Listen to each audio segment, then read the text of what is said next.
Friends in the Lord, the word of the Lord as recorded in Isaiah chapter 1 verse 18 says, and I quote, "Come now, let us reason together, says the Lord.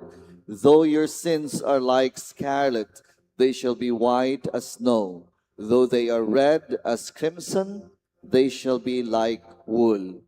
In Jesus, my dear friends, sin has no more dominion over us.